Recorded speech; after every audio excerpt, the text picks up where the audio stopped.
I used to believe that the wilderness was honest. That was the first thing I learned when I began studying forests. People think forests hide things. They imagine that every shadow contains something waiting to be discovered, that every strange sound belongs to something watching from beyond the trees.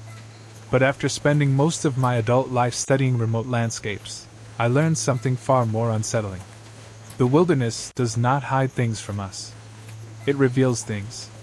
Things we spend our entire lives trying not to see. My name is Daniel Mercer. I spent 12 years working as a wilderness observation specialist, studying animal movement, environmental changes, and human behavior in isolated natural areas. I wasn't a hero. I wasn't an explorer searching for legendary places. I was simply someone who understood that humans are not built for complete silence. Civilization surrounds us with thousands of invisible comforts. Streetlights, traffic, voices from neighboring rooms. The constant hum of machines reminding us that other people exist. Remove those things, take a person deep enough into the wilderness, and something strange happens. The forest becomes louder. Not because there are more sounds. Because there are fewer distractions. Every branch breaking becomes a question. Every movement between trees becomes a possibility. Every moment alone becomes a conversation with your own mind. And there was one night in Yosemite National Park when my own mind became the thing I feared most. The night I discovered that sometimes the darkest places are not the ones where something is hiding. They are the ones where something is waiting for you to notice. It happened during the final week of October. The kind of week when Yosemite begins to feel like a different world. The summer crowds were gone. The busy trails had become empty paths covered in fallen leaves. The warm sunlight that filled the valleys during the day disappeared quickly behind the mountains, leaving behind long blue shadows that stretched between the trees. I had been assigned to monitor a remote section of wilderness near the eastern side of the park. The official reason was simple: night patrol. There had been unusual reports from hikers and researchers about strange activity in a restricted area near an old abandoned observation trail. Nothing dangerous. Nothing confirmed. Just small things. A missing trail marker. Unexplained lights deep in the forest. Equipment failures. And several reports from experienced hikers claiming they felt like they were being followed. Now, normally, those kinds of reports don't mean much. The wilderness creates illusions. Distance becomes confusing. Sound travels in strange ways. A person can hear a noise from hundreds of feet away and believe it came from right beside them. The human brain hates uncertainty. When it cannot explain something, it creates an explanation. Sometimes that explanation is fear. I knew that better than anyone. At least I thought I did. The first night I entered the area, nothing seemed unusual. The trail was old but still visible. Tall pine trees surrounded both sides of the path, their trunks disappearing upward into darkness. A cold wind moved through the forest, carrying the smell of wet earth and ancient wood. The mountains around Yosemite have a way of making you feel small. Not afraid. Just insignificant. Standing beneath those enormous cliffs, surrounded by trees that had existed long before you were born, you realize how temporary human beings really are. I remember looking up at the sky that night. There were thousands of stars. No city lights. No sound from vehicles. No distant voices. Only the wilderness. And for a few minutes, it felt peaceful. Almost perfect. Then my radio turned on. Not a message. Not a transmission. Just static. A sharp burst of white noise cutting through the silence. I stopped walking. The radio was attached to my shoulder strap. The battery was new. The signal was supposed to be inactive unless someone contacted me. I lifted it. Control, this is Mercer. Did you attempt communication? Nothing. Only static. I waited. 5 seconds. 10. Then the static stopped. I looked down at the radio. The screen showed no incoming signal. No connection. Nothing. I remember laughing quietly to myself. Not because it was funny. Because sometimes when something strange happens, your first reaction is to convince yourself it isn't strange. A loose wire. A malfunction. A simple technical issue. That was the explanation I wanted. So I continued walking. About 20 minutes later, I reached the old observation station. It was barely standing. A small wooden structure built decades earlier by researchers who used the area to study wildlife movement. The roof had partially collapsed. The windows were covered with dust. Nature had already begun reclaiming it. Tree roots pushed through the foundation. Moss covered the wooden walls. Inside, old equipment remained abandoned. Broken chairs. Rust-covered tools. Weather monitors that hadn't worked in years. I entered the building and turned on my flashlight. The beam moved across the room. Nothing. No animals. No signs of recent visitors. Just an empty structure forgotten by time. But then I noticed something. A chair. It was positioned in the center of the room, facing the window. At first, that seemed normal. But then I realized something. The chair was completely clean. Everything else inside the station was covered in dust. Except that chair. I walked closer. There were no footprints. No signs someone had entered recently. Just a wooden chair sitting there, as if someone had been using it moments before. I touched the surface. Cold. Almost freezing. I remember feeling uncomfortable. Not scared. Not yet. Just confused. Because my brain immediately started searching for an explanation. Maybe another ranger had been there. Maybe researchers used the location recently. Maybe someone moved it. There was always a reasonable answer. There had to be. I spent the next hour checking the area.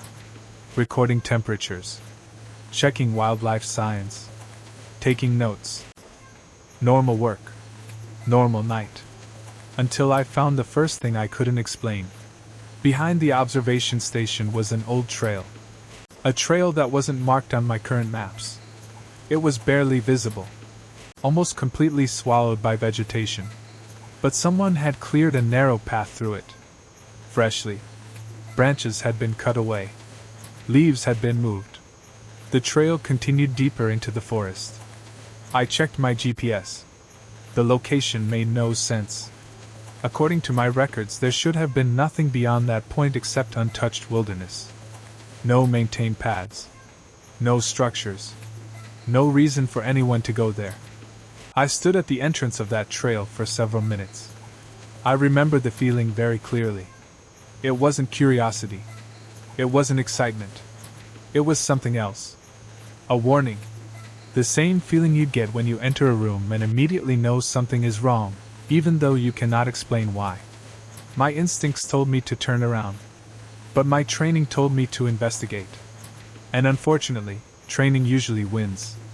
I followed the trail. The deeper I went, the quieter the forest became. That was the first thing I noticed. Yosemite is never truly silent. Even at night there are sounds. Wind. Animals. Distant movement. But along that trail, nothing. No insects. No birds. No rustling leaves.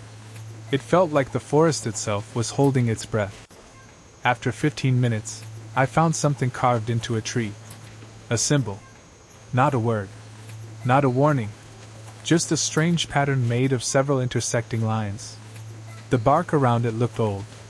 The mark itself looked new. I took a photograph. Then I noticed another tree. And another. The same symbol appeared again. And again. Each one facing the trail. Each one positioned at the exact height of a person's eyes. I started feeling uneasy.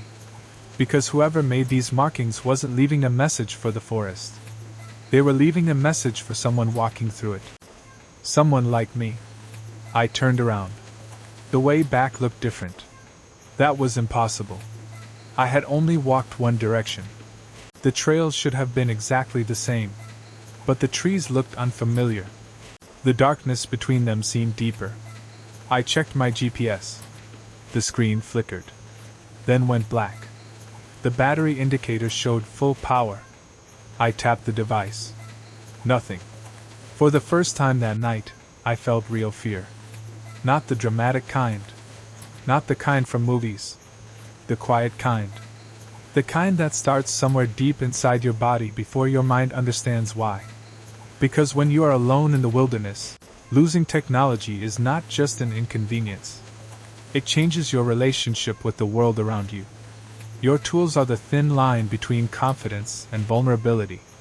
Without them, you are just another animal standing among the trees. I turned on my flashlight and started walking back. Slowly. Carefully. Trying to ignore the feeling that something had changed. Then I heard footsteps. Behind me. One step. Then another. I stopped. The footsteps stopped. I moved. They moved. I turned around quickly. The flashlight cut through the darkness. Trees. Only trees. I stood there for almost a minute, staring into the forest. Waiting. Listening.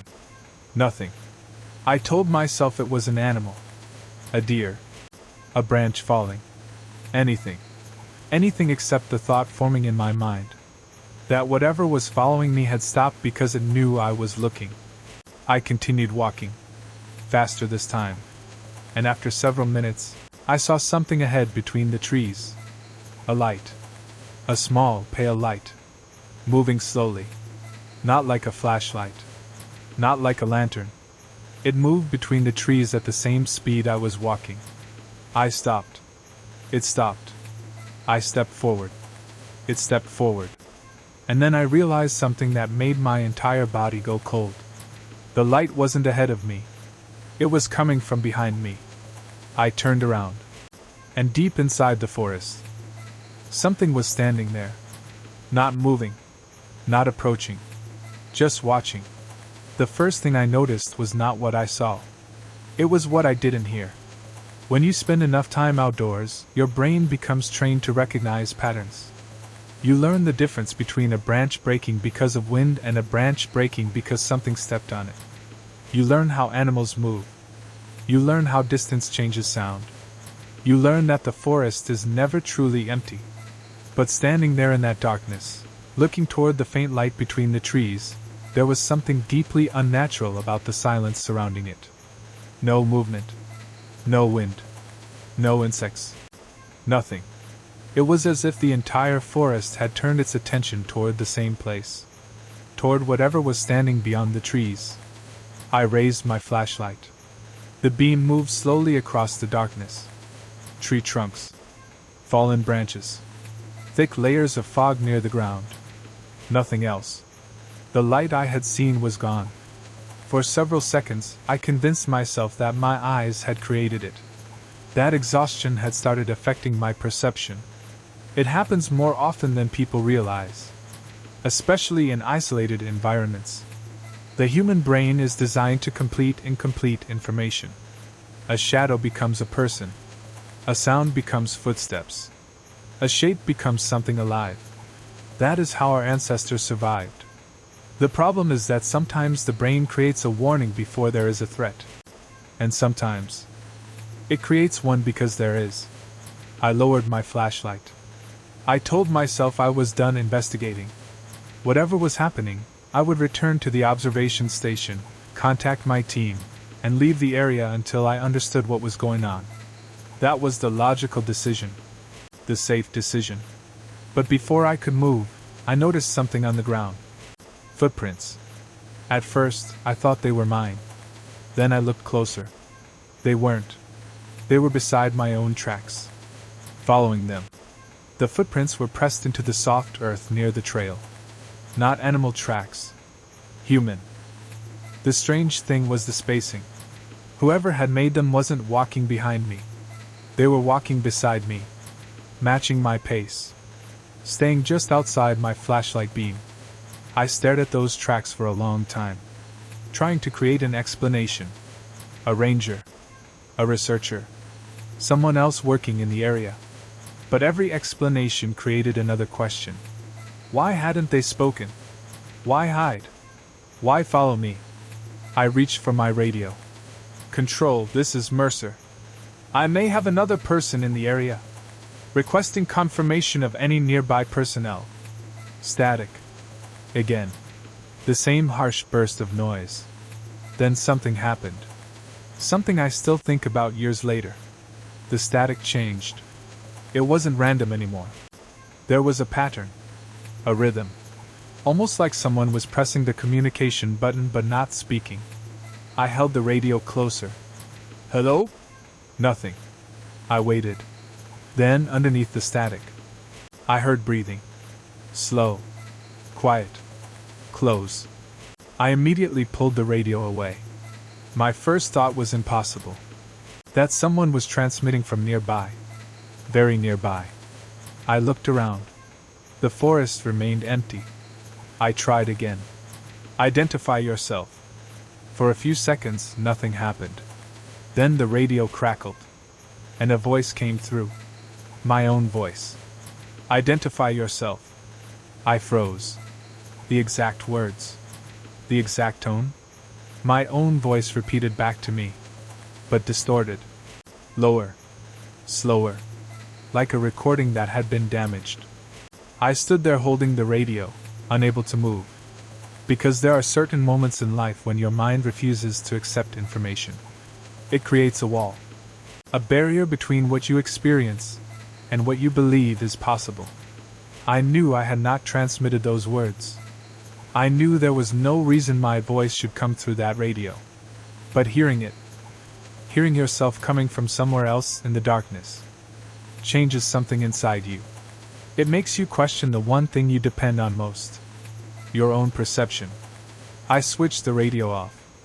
Completely. Removed the battery. The voice disappeared. That should have made me feel better. It didn't. Because now I knew something was wrong. Not with the equipment. With the situation. I started walking back toward the observation station. I didn't run. Running in unfamiliar wilderness at night is how people get injured. You trip. You fall. You make mistakes. Fear wants movement. Survival requires control.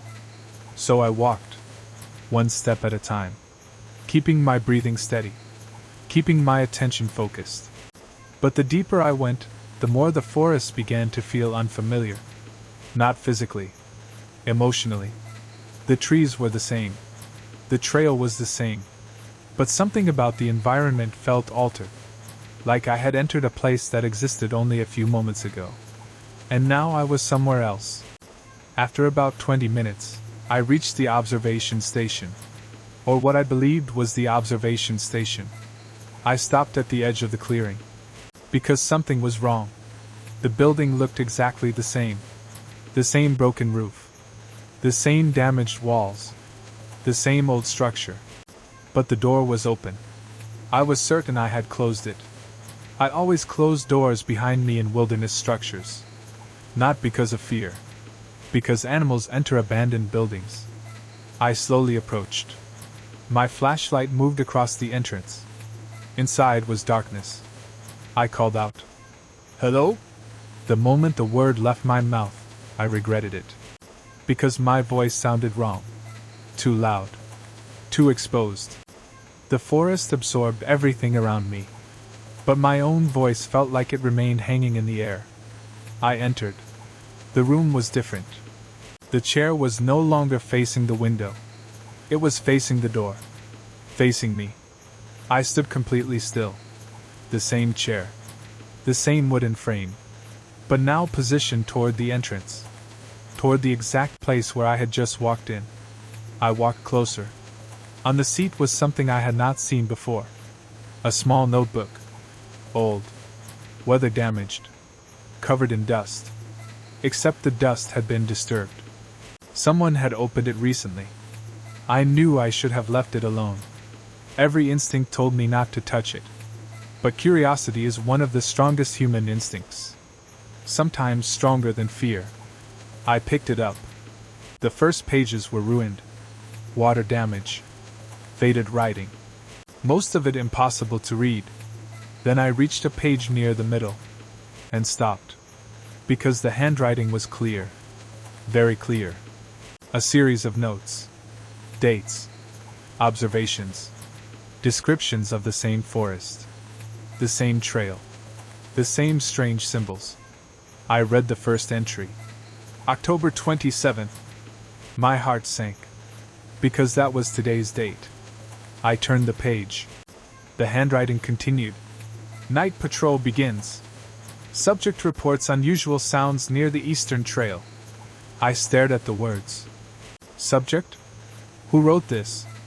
I continued reading. Day 3. The forest appears to change after sunset. Trails return to different locations. Radio communication unreliable.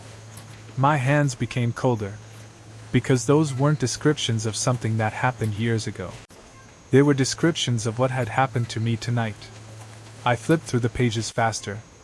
More entries. Different dates. Different handwriting. Different people. But every account described the same thing. The same symbols. The same lights. The same feeling of being watched. Then I reached the final page. The newest entry. The handwriting was different. Messier. Like whoever wrote it had been in a hurry. There were only 2 sentences. Do not follow the lights. I felt my stomach tighten. Then I read the second line. They are not trying to lead you somewhere. I slowly turned the page. There was nothing else. No explanation. No name. No conclusion. Just empty paper. Then I heard something outside. A sound. A footstep. Right outside the building. I closed the notebook. The logical part of my brain immediately started creating explanations. Someone was outside. A person.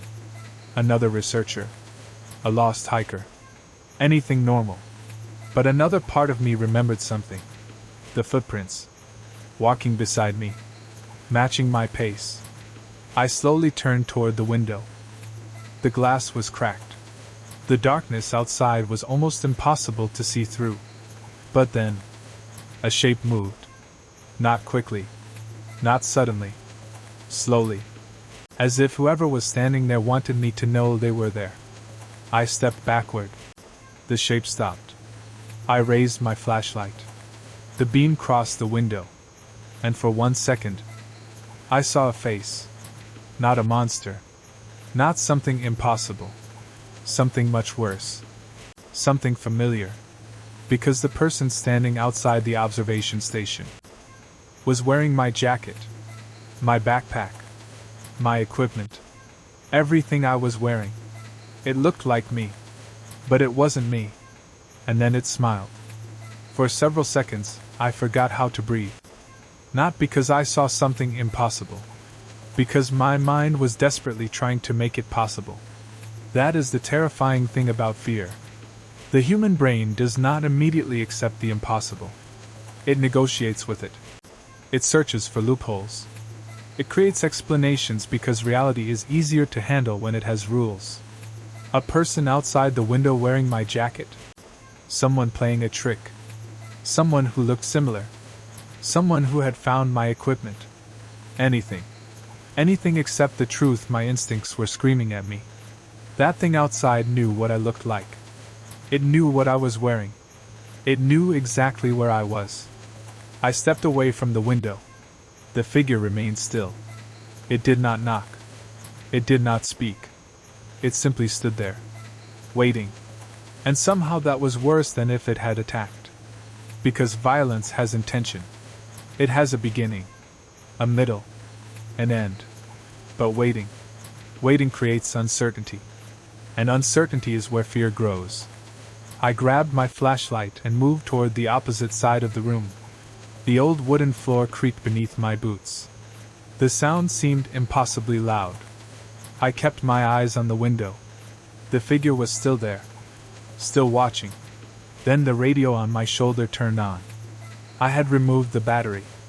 I knew I had. I had physically taken it out. But somehow, impossibly, the radio came alive. Static filled the room. I froze. Then a voice whispered. My voice. Don't open the door. I stared at the radio. My entire body went cold. Because this time, the voice did not sound like a damaged recording. It sounded clear. It sounded afraid. It sounded exactly like me. The voice continued. Whatever happens. A pause. A faint sound of breathing. Do not let it know you're scared. The transmission ended. I stood there completely motionless. Because suddenly I had a new problem. The thing outside was terrifying. But the voice from the radio was also impossible. And both of them were using my identity. My memories. My fear. My mind. I looked toward the window again. The figure was gone.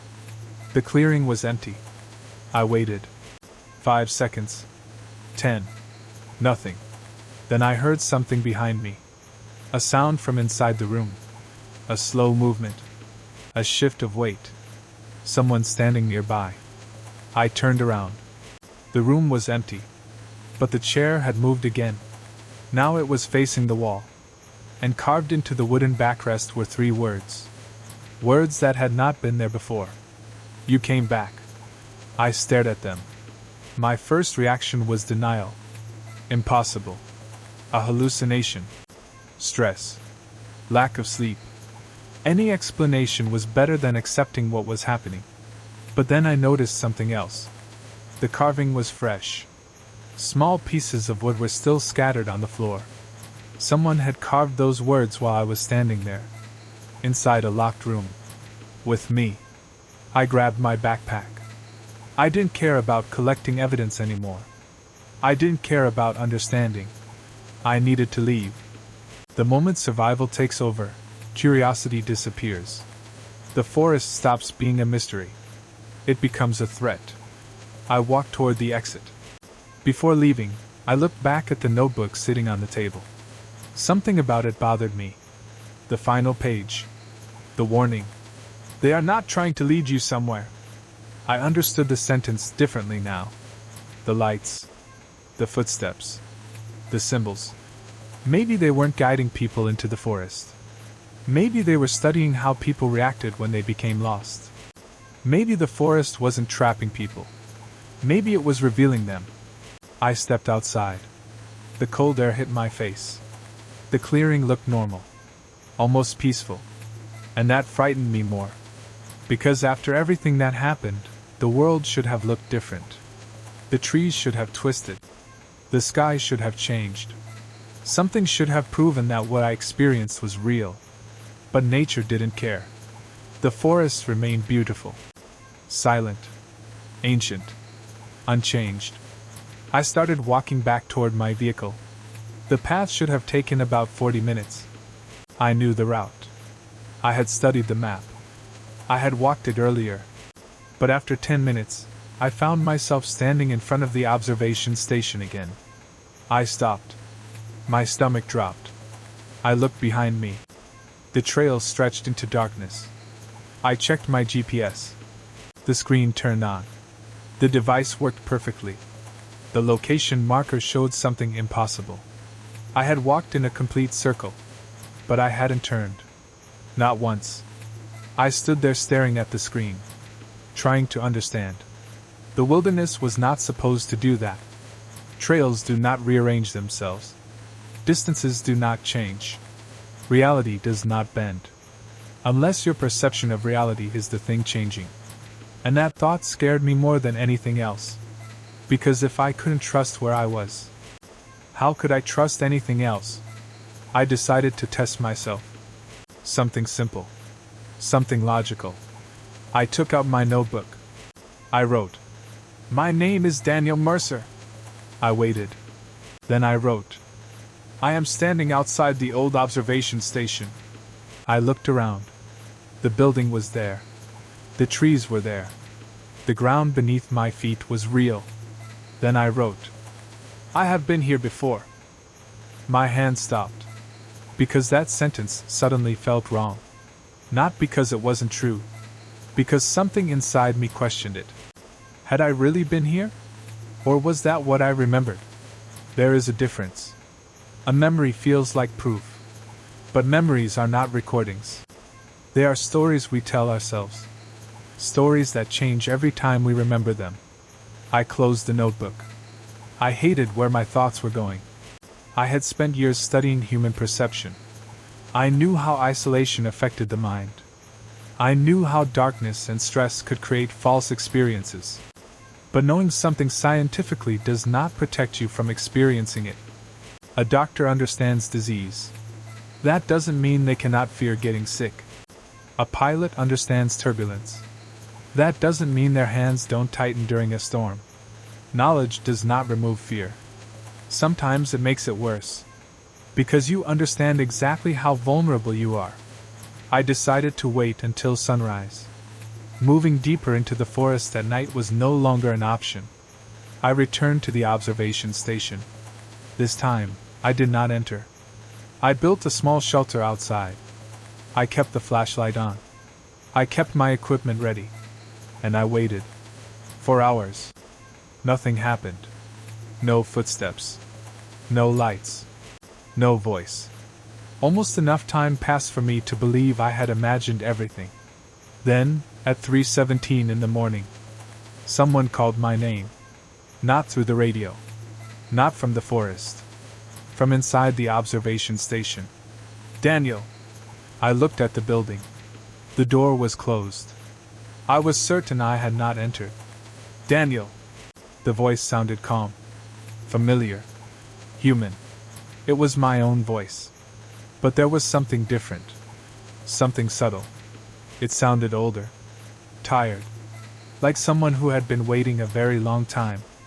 I stood there frozen. Then the door slowly opened. Inside the darkness, I saw myself sitting in the chair, facing the entrance, waiting. The figure looked exactly like me. But this time, it wasn't wearing my clothes. It was wearing a ranger uniform. An old one. A uniform from decades ago. And beside it on the floor was a backpack. My backpack. Covered in dust. As if it had been abandoned there for years. The figure looked at me. And whispered, "You finally made it back." I wish I could say that I reacted like a rational person. That I analyzed the situation. That I remained calm and searched for a logical explanation. But fear does something strange to the human mind. It does not always make you run. Sometimes it makes you completely still.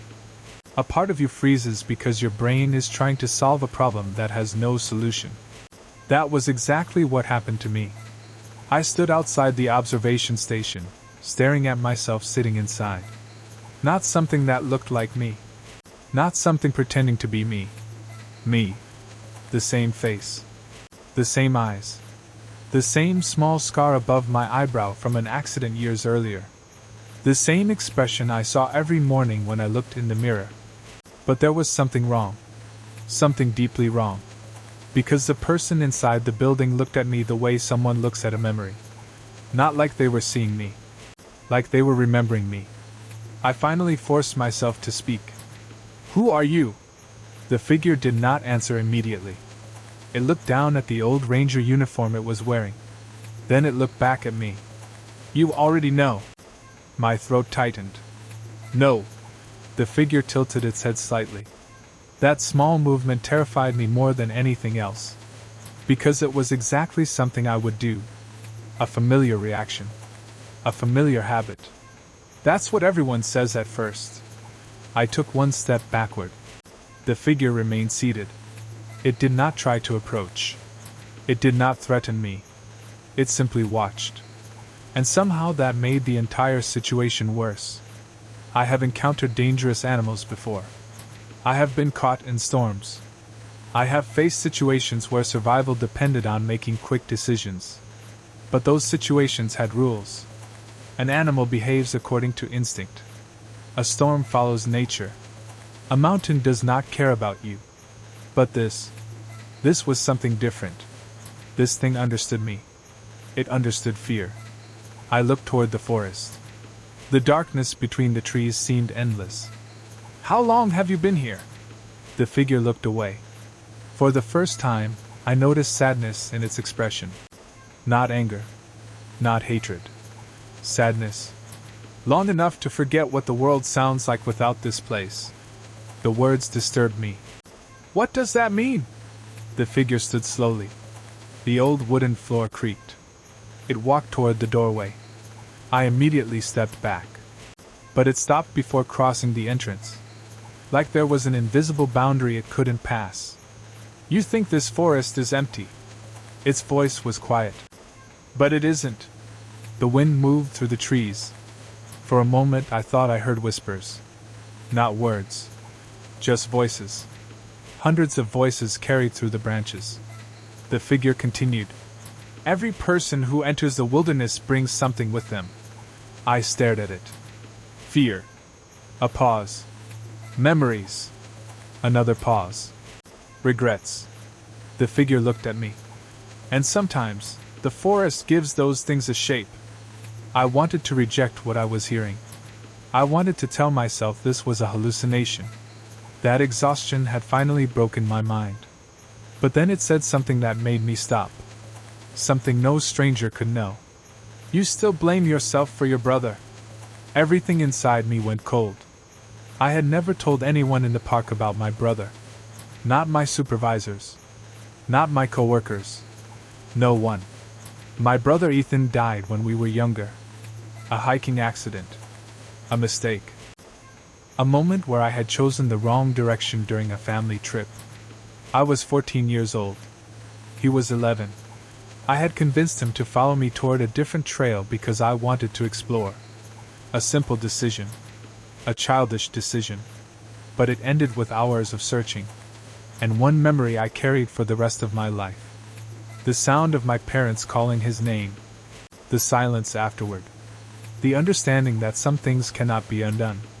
I had spent years studying wilderness because part of me believed understanding nature would somehow explain what happened. But it never did. The forest never gave answers. It only kept secrets. I looked back at the figure. "How do you know that?" It didn't answer. Instead, it walked back toward the chair. On the table was the old notebook. The same notebook I had found earlier. It opened it. Then turned it toward me. "Read the first page." I didn't move. "Why?" "Because you never did." A strange feeling moved through me. I remembered picking up the notebook. I remembered reading the entries. But suddenly, I couldn't remember the first page. I walked closer. Slowly. Carefully. The figure stepped aside. I reached for the notebook. The first page was not damaged. The writing was clear. And the moment I saw the name at the top, I felt my stomach drop. Daniel Mercer. My name. Below it was a date. Not today's date. A date from 12 years earlier. The year I first began working in wilderness research. I read the first line. "My first night inside the eastern forest boundary." My hands started shaking. Because the handwriting looked familiar. Not similar. Familiar. It was mine. I turned the page. The next entry described my first assignment. The same details. The same location. The same old observation station. Then another entry. And another. Page after page. Years of notes. Years of experiences. Experiences I had no memory of. I looked at the figure. "What is this?" It stared at me. "You don't remember?" I shook my head. "No." The figure looked toward the trees. "That is how it protects you." A cold feeling spread through me. "What protects me?" The figure didn't answer. Instead, it pointed toward the forest. And for the first time, I noticed something beyond the trees. Lights. Dozens of them. Small pale lights moving between the branches. The same lights I had followed earlier. But now I could see them clearly. They weren't random. They were arranged. Like a path. A path leading deeper into the wilderness. The figure whispered. "The forest doesn't create monsters." I looked at it. "Then what does it create?" The figure looked back at me. "Reflections." A long silence followed. Then it said, "The thing you saw outside the window wasn't following you." My heart started beating faster. "Then what was it doing?" The figure answered. "Trying to catch up." I felt a wave of confusion. "Catch up with what?"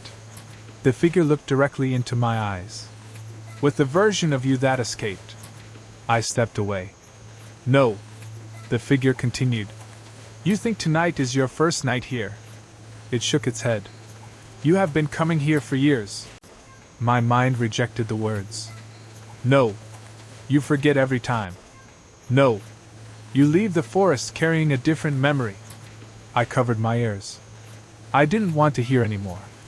But the worst part was, somewhere deep inside me, I recognized the truth. Small fragments began returning. Not memories. Images. A flashlight lying on the ground. A notebook covered in dirt. A voice calling my name.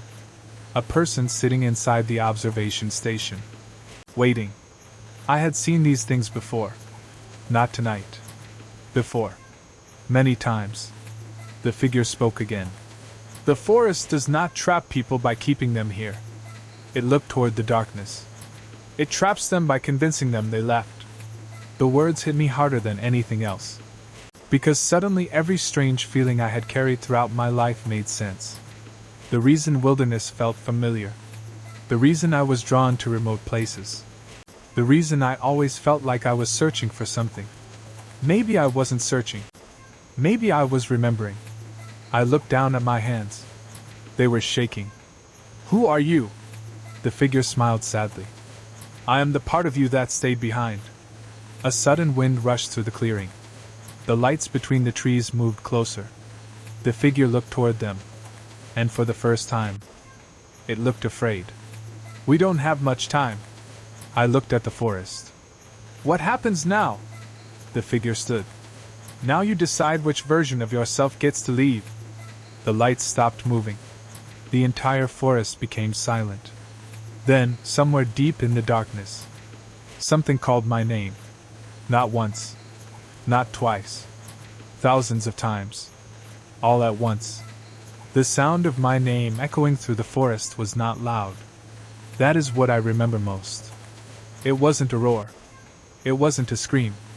It was something much worse. It was quiet. Almost gentle. Like a friend calling you from another room. Like someone you trust asking you to come closer. And that was the most terrifying part. Because fear is easy when something looks dangerous. The human mind knows how to respond to obvious threats. A falling tree. A wild animal. A violent storm. But what happens when the thing calling you sounds like something you miss? What happens when the danger does not try to scare you? What happens when it tries to comfort you? I stood in front of the old observation station, unable to move. The lights between the trees surrounded the clearing now. Not close enough to touch. Not far enough to ignore. They floated silently in the darkness, moving with a strange rhythm. Like they were breathing. The figure beside me watched them. For the first time since I had seen it.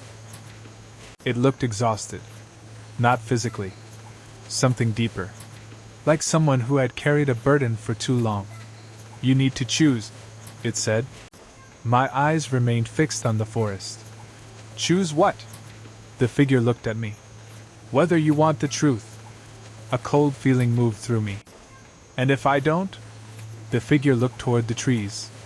Then you leave. I almost laughed. After everything that happened, the idea of simply walking away sounded impossible. But the figure continued. You will wake up tomorrow believing this was a strange night. A pause. You will return to your normal life. Another pause. You will forget. The words stayed in the air. Forget. That was the part that scared me. Because I realized something. I had spent years afraid of discovering something in the wilderness. But maybe the real horror was something else. Maybe I had already discovered it. And my mind had protected me by removing it. I looked at the notebook again. The pages moved slightly in the wind. I picked it up. The entries were no longer the same. The words had changed. New writing appeared on the final page. Fresh ink. I watched the letters form slowly. Not appearing instantly. Being written. By something unseen. The message was short. The first fear is losing your way. The ink stopped. Then another sentence appeared. The final fear is finding out you were never lost. I dropped the notebook. I didn't want to understand. But I did. The forest wasn't creating a maze. It wasn't changing paths. It wasn't moving people around. It was changing memory. It was changing perception. It was showing people the parts of themselves they buried. The parts they refused to face. The figure walked toward the center of the clearing. The wilderness doesn't punish people. It looked at the trees. It reflects them. I followed slowly. Why me? The figure looked back. Because you came looking. I shook my head. I came here for work. No. The figure's voice was soft. You came here because some part of you remembered. The words hurt because they felt true. I thought about my entire life. Every choice. Every career decision. Every time I had chosen the wilderness over comfort. I had always told myself it was curiosity. A passion. A love for nature. But maybe there had always been something else. A missing piece. A question I never answered. The figure pointed toward the forest. Come with me. I looked into the darkness. Where? To the place where you left yourself. I didn't want to go. Every instinct told me not to. But another feeling appeared. Something I hadn't felt all night. Not fear. Recognition. Like returning to a place from a dream. We walked into the forest. The lights moved ahead of us. The trees became thicker. The air became colder. The deeper we went, the more memories returned.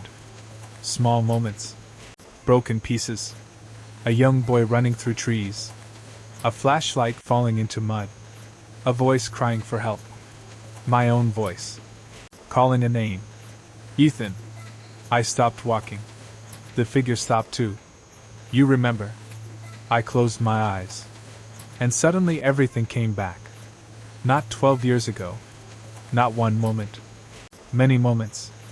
I remembered coming here before. Again and again. Different years. Different assignments. Different versions of myself. Every time I got close to understanding, I left. Not because I escaped. Because I chose to forget. The forest had never forced me away. I had done it myself. Because some truths are too painful for the mind to carry. We reached a small clearing. In the center was a tree. Older than anything around it. Its trunk was massive.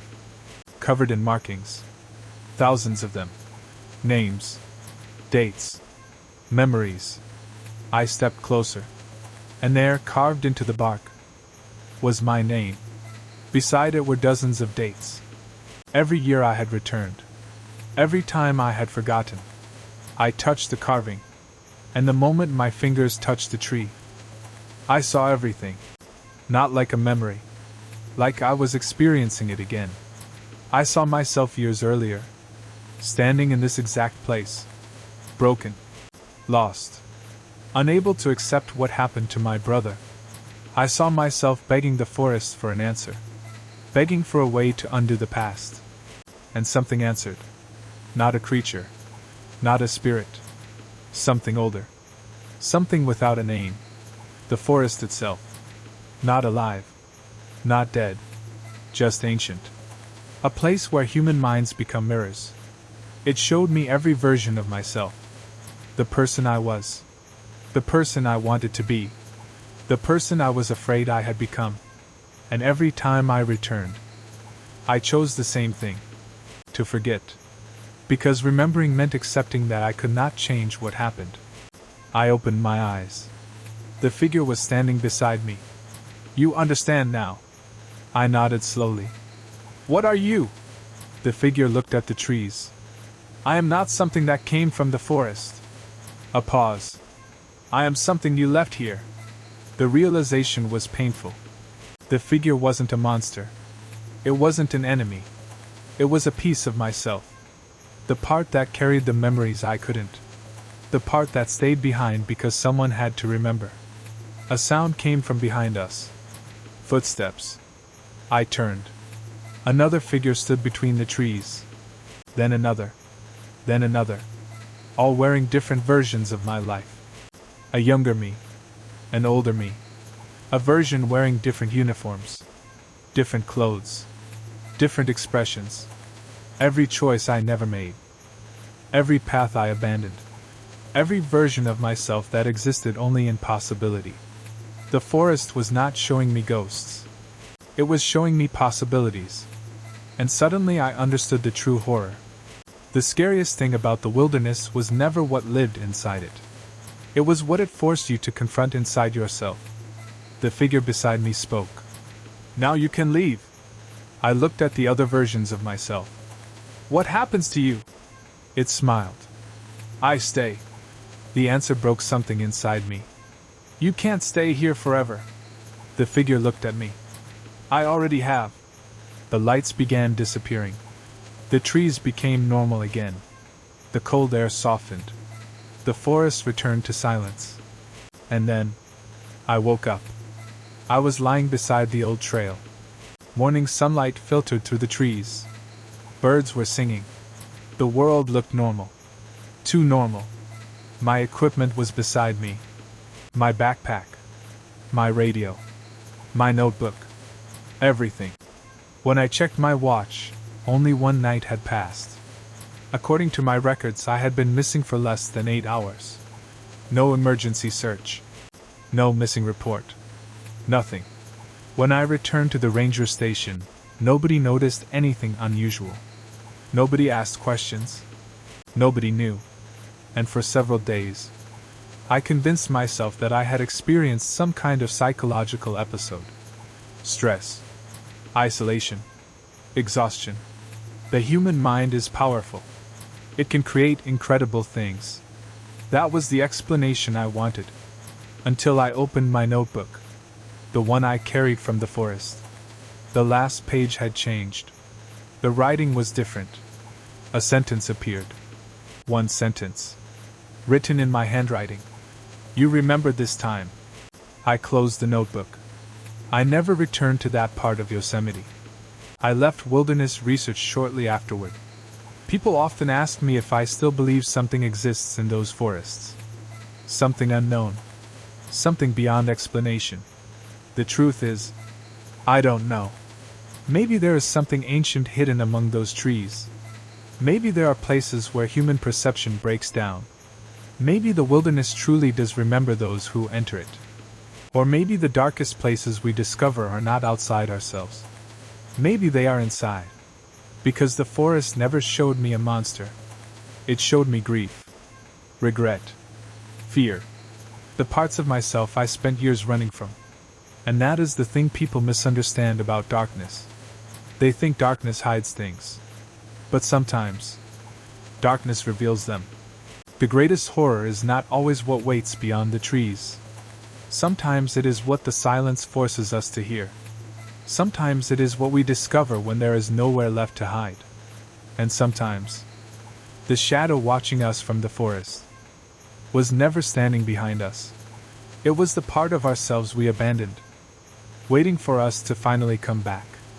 For almost 3 years, I convinced myself that leaving Yosemite meant leaving the forest behind. I was wrong. Some places do not stay where you find them. They follow you. Not physically. Not in the way people imagine. No footsteps outside your house. No shadows moving across your walls. Nothing so simple. The things that truly affect us are much quieter. A smell. A sound. A memory.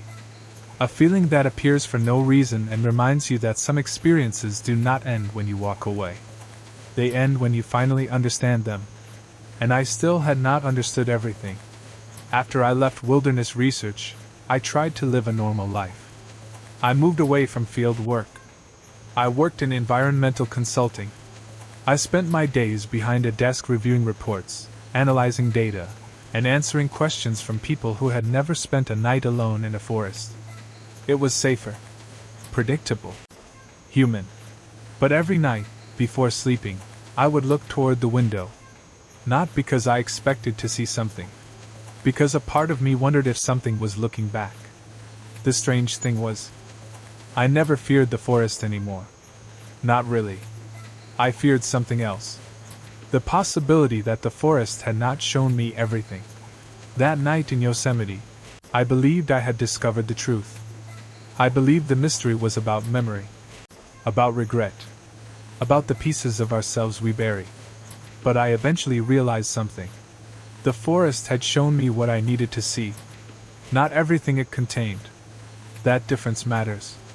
Because when you encounter something beyond your understanding, the most dangerous mistake is believing you understand it completely. 3 years after my final night patrol, I received a package. No return address. No sender. Just my name. Daniel Mercer. The handwriting immediately bothered me. Because I recognized it. It was mine. I opened the package carefully. Inside was a small field notebook. Old. Weather damaged. The cover was dark brown leather. My hands became cold before I even opened it. Because I had seen that notebook before. Not the exact same one. But something connected to it. The pages inside were filled with writing. My writing. But the dates were impossible. The first entry was from 6 months in the future. I stared at the page for several minutes. Then I read the first sentence. You are going to return to Yosemite. I closed the notebook. I told myself not to continue. That was the intelligent choice. Some doors are better left closed. But curiosity has always been my weakness. It was the reason I entered that forgotten trail years ago. The reason I followed those lights. The reason I looked deeper when every instinct told me to leave. So I opened the notebook again. The next page contained another message. You think the forest showed you your reflection? It did. But you never asked what was creating the reflection. I stopped reading. Because that question had never occurred to me. The figure I met. The versions of myself. The memories. I had assumed the forest was the source. But what if it wasn't? What if the forest was only a place where something else could happen? Something older. Something unknown. The next pages contained descriptions. Locations. Coordinates. Times. All pointing back to Yosemite. A different section of wilderness. A place I had never visited. At the bottom of the final page was one sentence. The first patrol was about remembering. The second patrol is about discovering who was watching. I threw the notebook onto the table. I wanted to ignore it. I wanted to believe someone was playing a cruel joke. But there was one detail I could not explain. The notebook contained information about my private memories. Things nobody knew. Things I had never written down. Things I had never spoken aloud. And one detail frightened me more than anything else. The final page was blank. But underneath the paper, I could feel another page. Hidden. I carefully separated the pages. Inside was a photograph. A photograph of me. Standing in Yosemite. At the old observation station. But the picture was not from my last night there. It was older. Much older. The image quality looked like it came from decades ago. I looked younger. Different. Confused. And standing beside me was the same figure from the forest. The part of me that stayed behind. Except there was one problem. The photograph showed something I never remembered.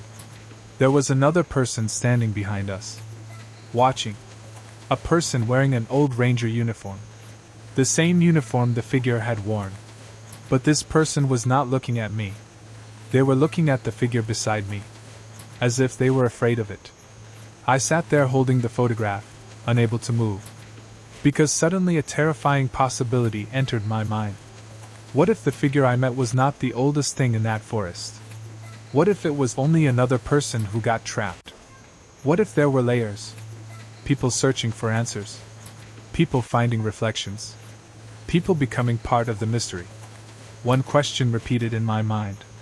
How many people had entered that forest? And never truly left? 2 weeks later, I returned to Yosemite. Not because I wanted answers. Because I needed them. Some mysteries can be ignored. Others grow stronger when ignored. The mountains looked exactly the same. Beautiful. Silent. Unchanging. That was the unsettling part. Nature never announces when something impossible is happening. The world continues normally. The sun rises. The rivers flow. The trees grow. And somewhere inside that normal world, something waits. I walk the trail alone. The same way I had years earlier. But this time, I wasn't searching for myself. I was searching for whoever had been there before me. The old observation station appeared before sunset. Exactly where it should have been. Except this time. The door was already open. Inside, the room looked untouched. The chair sat in the corner. The window was broken. The dust covered everything. Except one thing. A second chair. I stared at it. Because I knew that chair had never been there before. On the seat was another notebook. Waiting. I approached slowly. I opened it. The first page contained only 4 words. 4 words that made my entire body freeze. The words on the page remained still. But somehow, they felt alive. Daniel was not first. I read them again. And again. Not because I didn't understand the sentence. Because I did. And my mind was trying to reject it. For years I had believed my experience was unique. That I was the person who discovered something hidden in the wilderness. That I was the one who walked into a place where reality became uncertain. But the notebook suggested something much worse. I was not the beginning of the story. I was only another chapter. I turned the page. The handwriting was unfamiliar. Older. The ink was faded. But the words were clear. My name was Thomas Vale. I was assigned to this area in 1968. I stopped. That was nearly 60 years ago. The notebook continued. My job was simple. Observe wildlife patterns. Monitor weather changes. Record unusual activity. The forest was quiet at first. Then I realized something. The forest was not quiet. It was listening. I felt a strange pressure in my chest. Because those words were almost identical to thoughts I had experienced myself. The silence. The feeling of being observed. The sensation that the wilderness was aware of my presence. I continued reading. The first mistake people make is assuming fear comes from what they see. It doesn't. Fear begins when you realize something else has been seeing you. I looked around the abandoned station. The broken windows. The old walls. The empty corners. For the first time, the building felt different. Not abandoned. Occupied. I closed the notebook briefly. My instincts told me to leave. Every survival lesson I had ever learned told me the same thing. When something feels wrong, create distance. Do not investigate. Do not satisfy curiosity. But curiosity had brought me here. And now I needed to know. I opened the notebook again. The next pages described Thomas Vale's first encounter. It sounded impossible. But it sounded familiar. A night patrol. A strange light between trees. Footsteps following him. A radio transmitting voices that should not exist. The same pattern. The same progression. The same fear. But there was one difference. Thomas had discovered something I never did. He found the source. The entry read, "The lights are not a path. They are not warnings. They are not invitations. They are memories." I stopped reading. Memories? The word felt important. I continued. The forest does not create these events. It stores them. Every person who enters leaves something behind. A thought. A fear. A regret. A piece of themselves. My hand tightened around the notebook. Because suddenly I remembered something from my first night. The symbols carved into the trees. The marks at eye level. I had assumed someone created them. But what if they were not messages? What if they were records? Like names carved into a wall. Evidence that someone had been there. Someone who wanted to remember. I turned another page. The handwriting became messier. The sentences shorter. Day 14. I no longer trust my memories. Day 19. I found another version of myself. My heart stopped for a moment. Another version. Just like me. Day 27. The reflection told me the truth. The truth is worse than the illusion. The next page had only one sentence. The forest does not create copies of people. It creates the people we could have become. I stared at those words. Because they changed everything. The figures I saw in the clearing. The different versions of myself. They weren't ghosts. They weren't creatures. They were possibilities. But then what about the thing watching them? What about the person in the photograph? I turned the page. The next entry answered that question. There is something else here. Something older than our memories. Something that does not reflect. Something that observes. A cold feeling moved through me. Because that was the one thing I had not considered. I had spent years believing the forest showed us ourselves. But what if something was watching those reflections? Studying them. Learning from them. The next line was underlined. Do not confuse the mirror with what stands behind it. I stopped reading. Outside, the wind changed. The trees moved. And then I heard something. A footstep. Behind the station.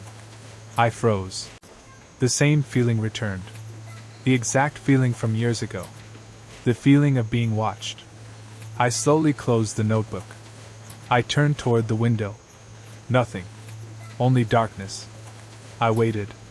5 seconds. 10. Then my radio activated. I hadn't brought a working radio. Not one connected to any frequency. But the old radio sitting on the table. The one covered in decades of dust. Turned on. Static filled the room. Then a voice. A man's voice. Older. Tired. Daniel. My body went cold. Because I recognized it. Thomas Vale. The first ranger. The man who wrote the notebook. I looked at the radio. Who is this? Static. Then, you shouldn't have come back. I stood slowly. Thomas? The radio crackled. That's not my name anymore. Silence. The words made no sense. Then the voice continued. The forest doesn't keep people. A pause. It keeps what they leave behind. The lights outside appeared. Not one. Not two. Hundreds. Moving between the trees. But this time, they weren't surrounding me. They were moving away. Like something was approaching from deeper inside the forest. The radio spoke again. Daniel. I listened. Whatever you see. The voice became quieter. Do not believe it is here to help you. I looked toward the door. The darkness outside seemed thicker than before. Why? The answer came slowly. Because whoever was speaking sounded afraid. Because the first thing it learns, a pause, is how to look like someone you trust. The radio went silent. And then I heard footsteps outside. Not one person. Several. Walking around the station. Slowly. Carefully. Like they were searching. I reached for my flashlight. The footsteps stopped. The entire forest became silent. Then someone knocked on the door. 3 times. Slow. Calm. Human. I didn't move. A voice came from outside. Daniel. My heart sank. Because it was my own voice. Open the door. I stepped backward. The voice continued. I know you're scared. Another pause. But you already opened it once. The room became colder. Because I knew something. Something I had forgotten until that moment. The figure from the first night. The one wearing my clothes. The one standing outside the window. It had never tried to enter. It had never needed to. Because I had invited it. I just couldn't remember doing it. The voice outside whispered. You always forget the first time. The door handle slowly began to turn. The door handle moved slowly. Not violently. Not like something trying to break inside. That would have been easier. A violent threat gives you something to fight against.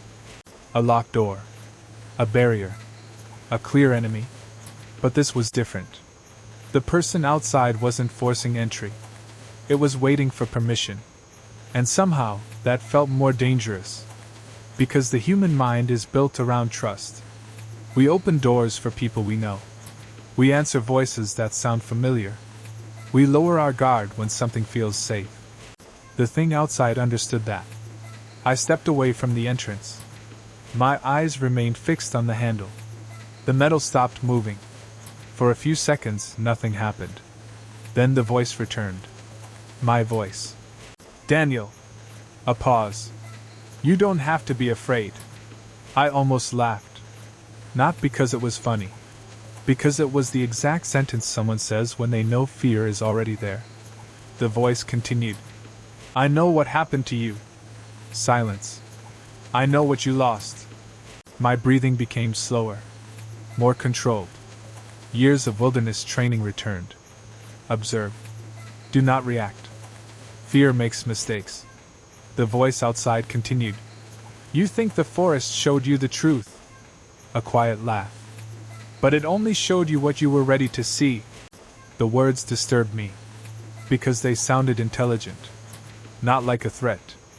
Like an explanation. And that was the most dangerous part. I looked down at the notebook on the table. Thomas Vale's notebook. The warning remained in my mind.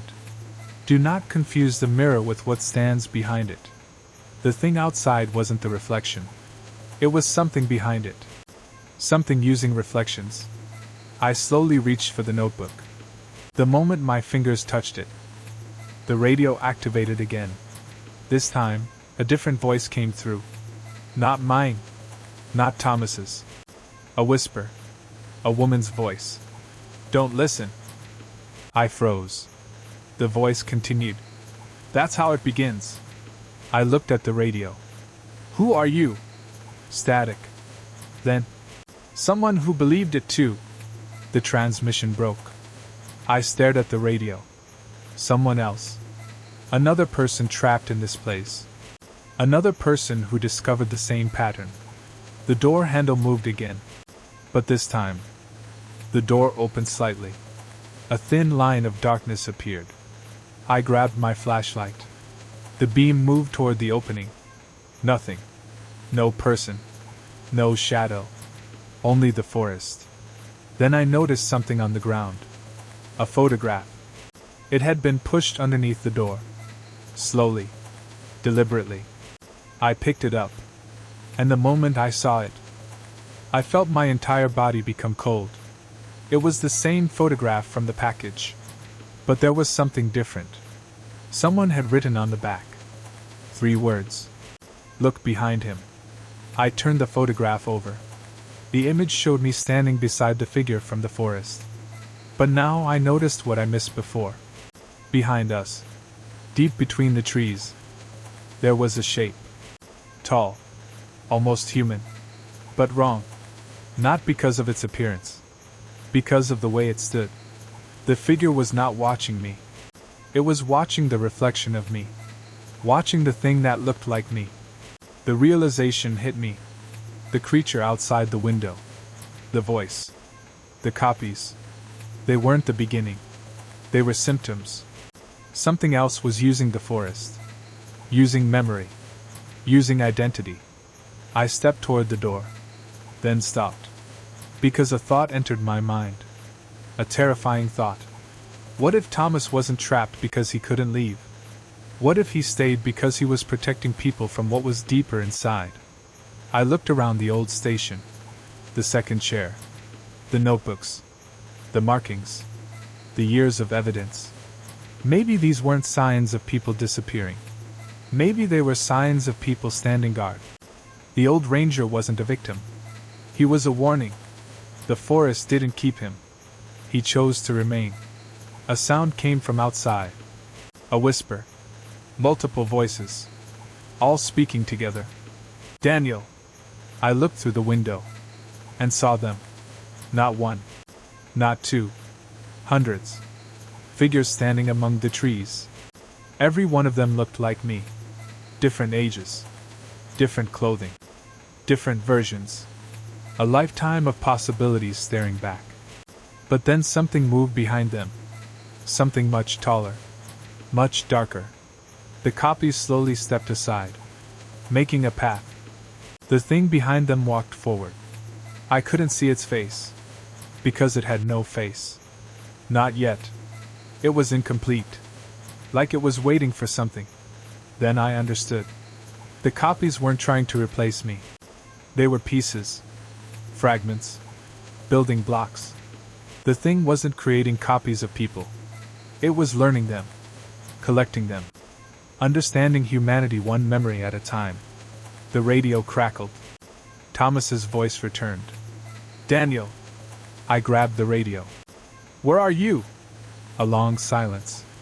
Then, closer than you think. I looked around the room. Nothing.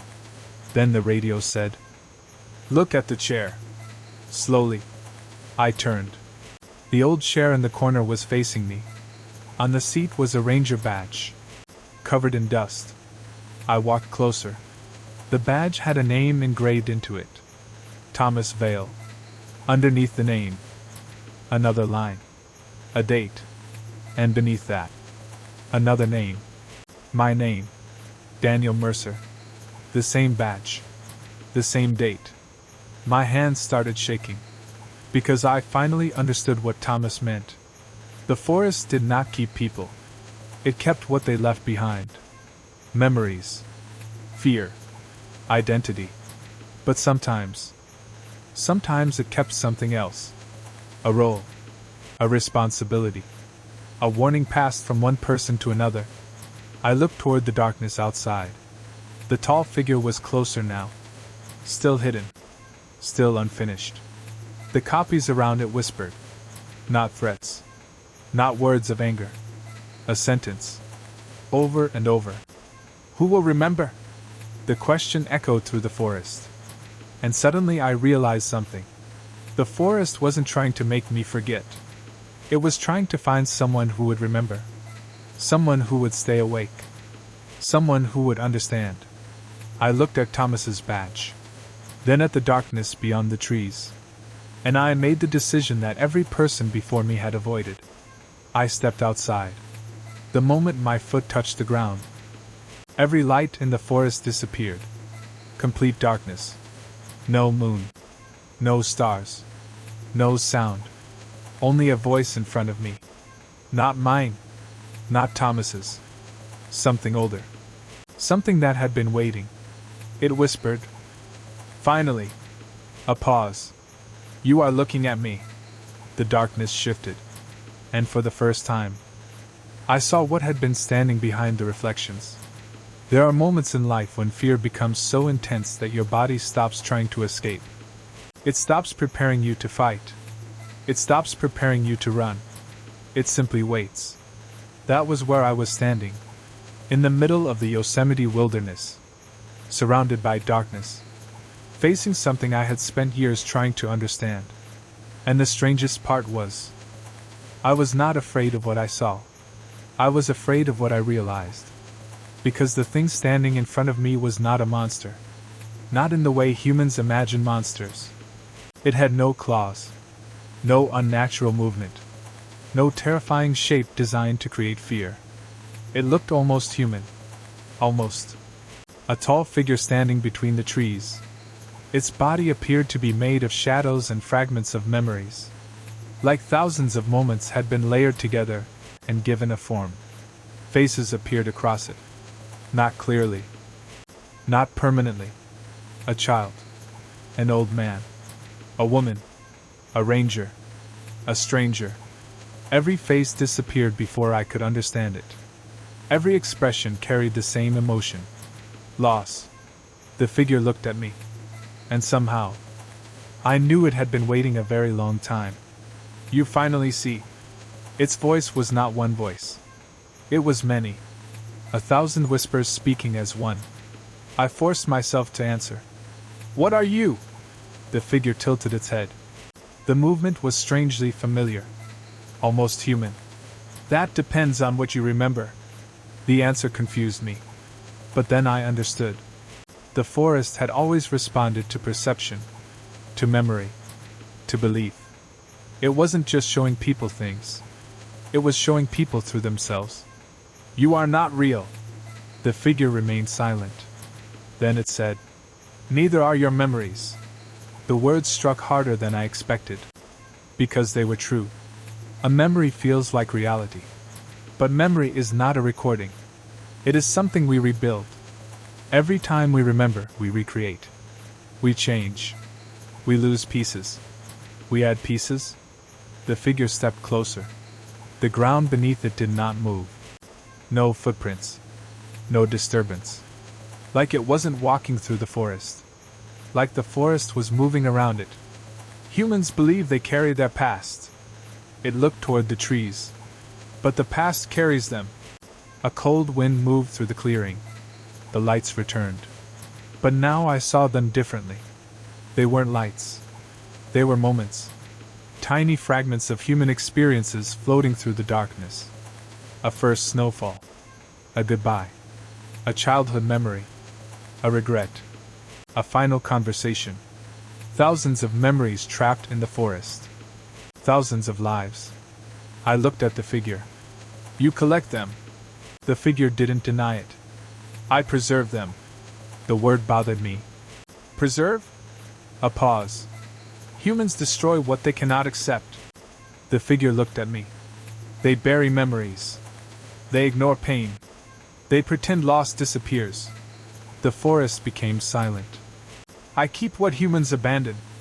I thought about Ethan. My brother. The memory I spent my life avoiding. The figure continued. You believe forgetting is healing.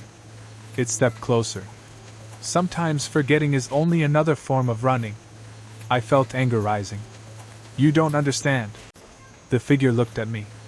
And for the first time, I saw sadness. I understand more than you. The words were quiet. I have carried every person who came here. The forest changed. For a moment I saw them. Not copies. Not reflections. People. Hundreds of people who had entered these woods over decades. Researchers. Rangers. Hikers. Lost travelers. Each one leaving something behind. A memory. A fear. A piece of themselves. Thomas Vale. The others. All of them. They weren't trapped. They were preserved. But there was something else. Something wrong. Something the figure had not explained. I looked at it. Then why are you hiding? The figure became still. The question seemed to affect it. Because I am not the only thing here. The temperature dropped. The trees around us seemed to grow darker. The figure looked deeper into the forest. The forest remembers. A pause. But something else learns. My stomach tightened. The thing behind the reflections. The thing Thomas warned me about. Then what is it? The figure looked back at me. The first human fear. I waited. Not death. A pause. Not pain. Another pause. The fear that something exists beyond your understanding. The figure continued. Humans fear darkness because they imagine what might be inside. The trees whispered. But what happens when darkness imagines you? The sentence stayed with me. Because suddenly everything changed. The copies. The reflections. The voices. They weren't random. They were experiments. Something was learning how humans think. How humans fear. How humans break. The figure pointed toward the forest. That is why you returned. I shook my head. I came because of the notebook. No. The figure looked at me. You came because it called you. I froze. What called me? The figure did not answer. Instead, it looked behind me. I followed its gaze. And my blood turned cold. Standing at the edge of the clearing was another version of myself. But different. Not younger. Not older. Empty. Its face was mine. But there was nothing behind the eyes. No emotion. No fear. No memory. Just a perfect imitation. A person-shaped absence. The figure whispered. It is incomplete. I stared at the copy. What does it want? The answer came quietly. What all empty things want. The copy took one step forward. To become full. I backed away. The figure beside me spoke. It cannot create. A pause. It can only take. The copy smiled. And that was when I understood. The thing outside the observation station. The thing wearing my clothes. It wasn't trying to replace me. Not yet. It was waiting. Learning. Preparing. It needed something. A final piece. My memories. My identity. My life. I looked at the figure beside me. Can it be stopped? The figure was silent for a long time. Then, yes. Hope appeared for the first time. But it disappeared immediately when I heard the rest. But not by fighting it. The copy moved closer. The lights around us began fading. The forest became silent again. What do I do? The figure looked at me. Remember. I frowned. Remember what? The figure answered. Everything. And suddenly I understood. The thing was not afraid of weapons. It was not afraid of strength. It was afraid of the one thing humans constantly lose. Truth. A complete memory. A complete self. The forest had spent years protecting what people abandoned. Now I had to do something no one else had done.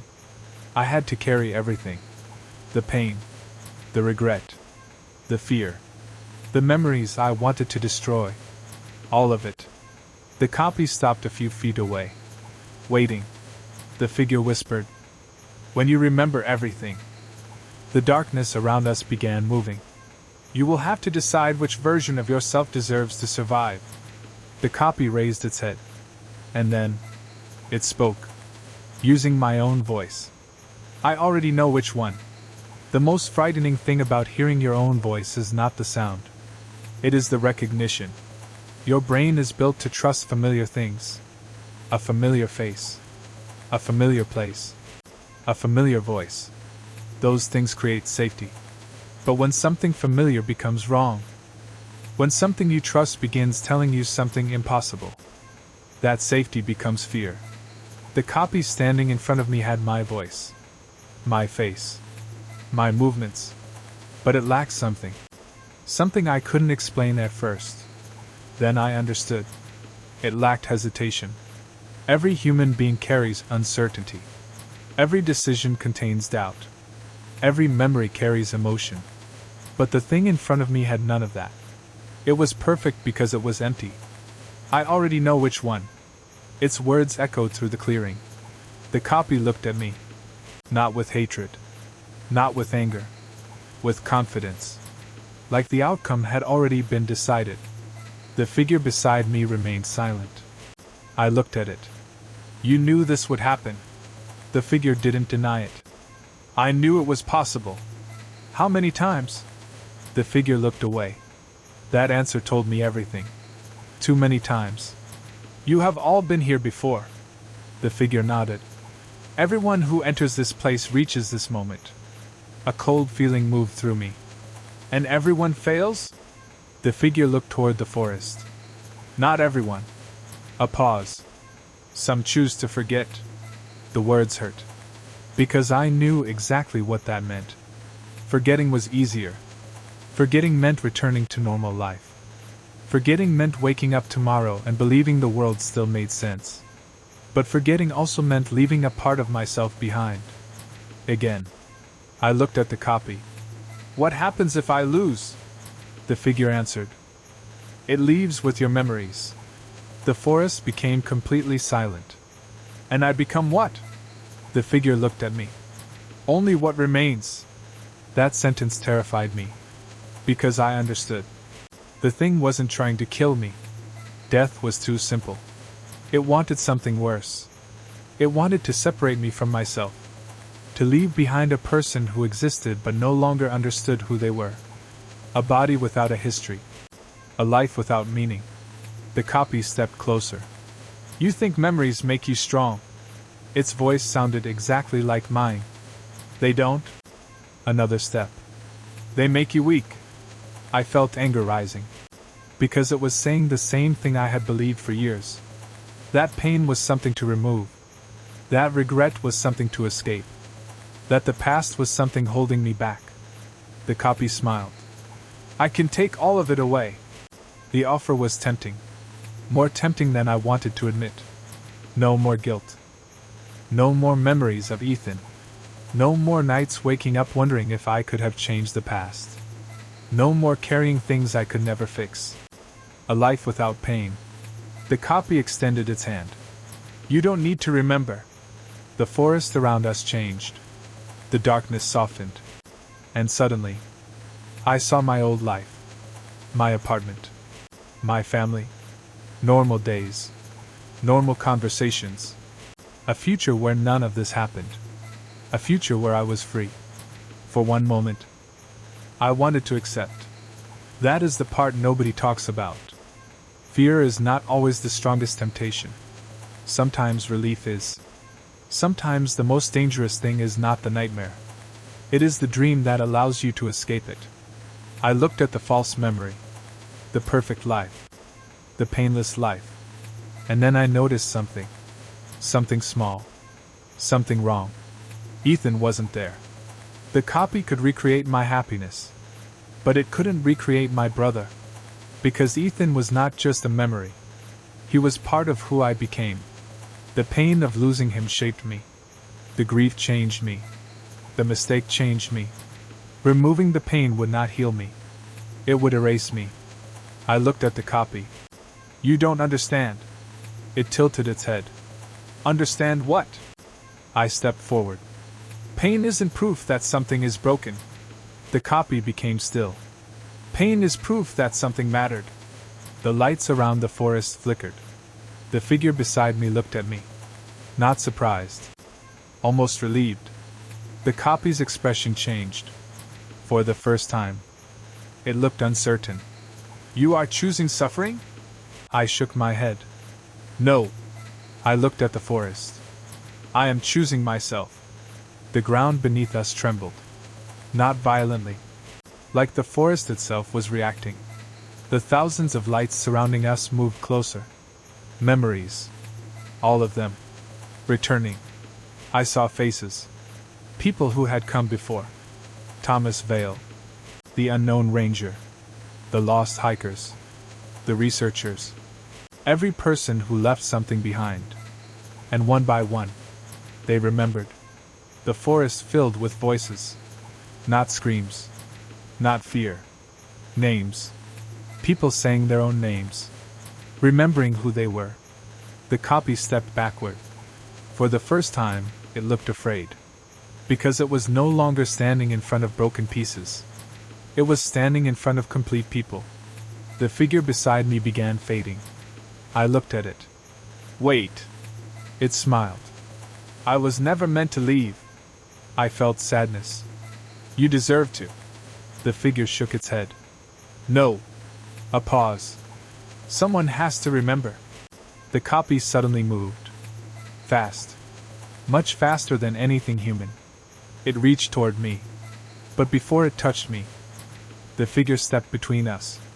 The copy stopped. The two stared at each other. And I realized something. They were connected. The reflection. The guardian. Two parts of the same mystery. One preserved. One consumed. The figure whispered. You were never supposed to become empty. The copy answered. And you were never supposed to stay. The forest shook. The boundary between memories and reality began collapsing. The figure looked at me. Go. I didn't move. I can't leave you here. The figure smiled. You already did once. The words hurt. Because they were true. Years ago, I had left a part of myself behind.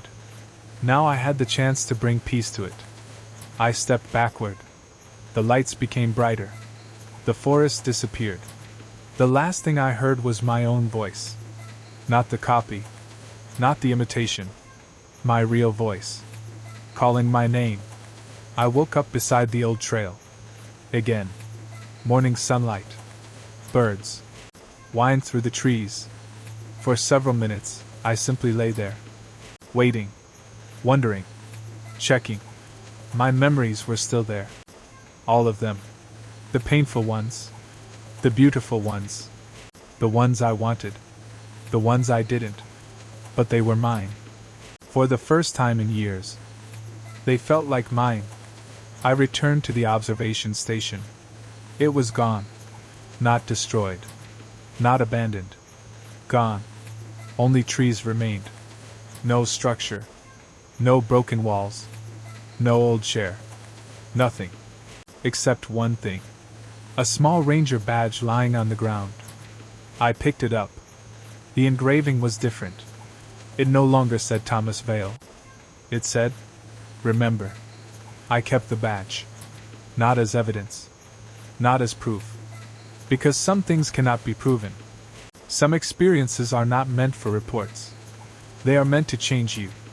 Years have passed since that night. I have never returned to that part of Yosemite. But sometimes, when I walk through forests, when the wind moves through the trees, when the world becomes quiet, I feel something. Not watching, not waiting, remembering. And I finally understand what the forest was trying to teach everyone who entered. The wilderness does not take away who we are.